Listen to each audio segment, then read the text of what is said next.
bet that the President of the United States, currently Donald Trump, had taped in the car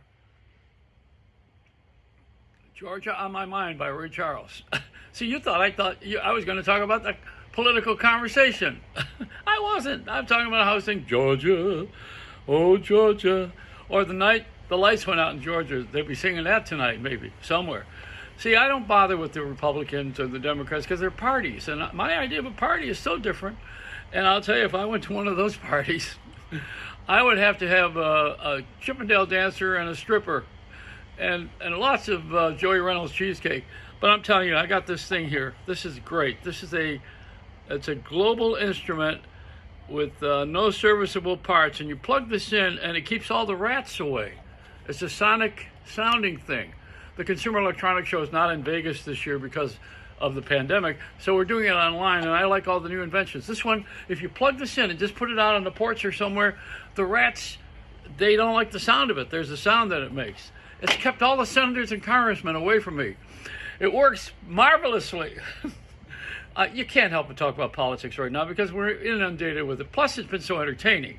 This is like O.J. Simpson. We dragged that crime on for a year and made a soap opera out of it. So much so that in the end they let him out because they felt guilty. We all thought, well, gee, the guy entertained us for a year. We may as well let him off of this double homicide that he committed. Well, we all knew he was guilty of sin. But, we know that Trump is full of crap. You already know that. But people like that. They like audacious people. Isn't that a good word?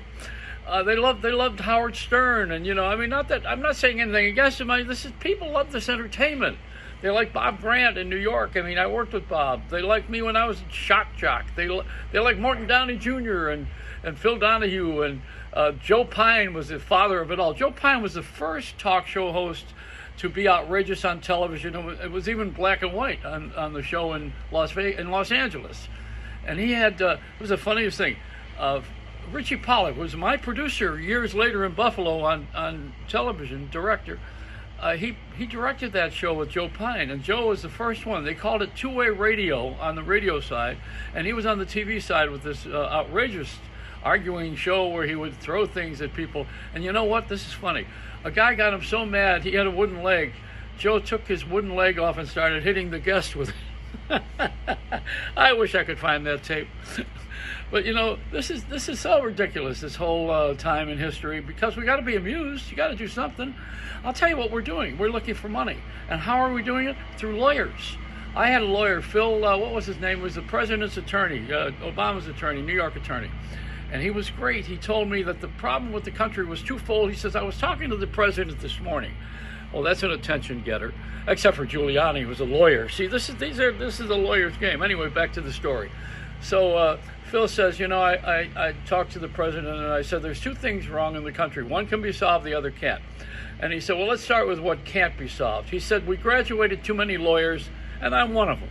What can be solved? He said, we have to weed out the bad laws from the good laws and the good laws from the bad laws. That's what we have to do.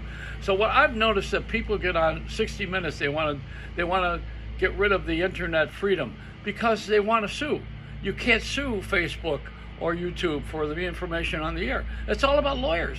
See, if there were not a money thing involved, people sit there and they lie. People lie. People lie like the president lies. Everybody has this thing. I don't know why. I don't lie. I have.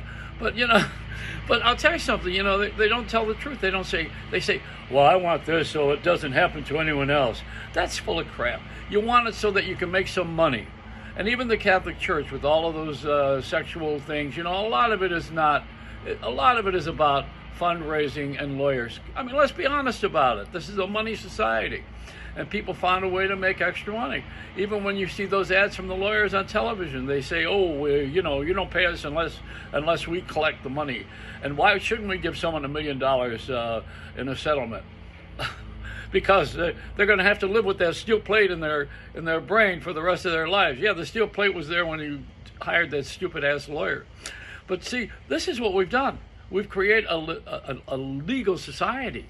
And that's what started all of the stuff with this campaign, that's going on right now. And Georgia, and it's all about legal. It's not even about counting votes. It's about counting the people who count the votes. See, and we shouldn't even be counting votes. We should be counting vaccine. And incidentally, take the one from Oxford because it's better educated. I would, if they had one from Harvard, I might take that vaccine. So this is a ridiculous time in history because nobody wants to get on the air and tell the truth. You know why? Because the people who own the air are not honest. There's a dozen people that own all of the television. And you know what they've done? They give the black people a bone. This is what's happened. I mean, let's get honest here. They call it inclusion. This is crap. When I was a disc jockey and I played records, it was not about whose color it was.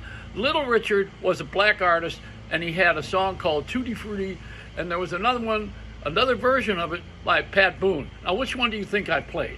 I played the Little Richard. Why? Because first of all, he wrote it. Secondly, it was fun. It was more fun, and Pat Boone was a little too stiff for me. So it had nothing to do with color. I mean, we never did that with color. I didn't do that with Motown. I played all the Motown, all the Philly sound records. I worked in Philly. I raised money for Live Aid, for Ethiopia. I didn't ever work about color. The color all came in now because it distracts us, takes us away from what they really want to get away with. Do you understand that? If you have half a brain, and I know you do have half left, like most of us, left or right, then it'll become Republican or Democrat. Anyway, people are now in a place where we feel guilty about black people. And you can't feel guilty about something you didn't do. You can only start where you are. Even Mother Teresa said that. And Martin Luther King did not want segregation. So if you give everything to the black, and then there's a black community and there's a white community, that's not what he was about. He wasn't about that at all. He was about mixing it together. And you don't mix it together by forcing people and giving them jobs when they don't qualify for them. That's a bad thing.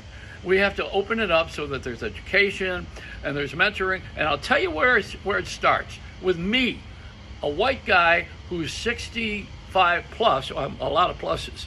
And so what do I have? I have all this experience. I have all of this intention of doing good before I die, because I do believe that I'm going to meet my maker. That's my belief. You may have yours, that you're not going anywhere. But that's okay. I mean, I believe that I'm going to come back as a garage. It doesn't matter what I believe. The fact of the matter is that I'm fair play right now while I'm alive. Live in the moment. Live today, and be honest with everybody, and be as cool as you can about things that are hot.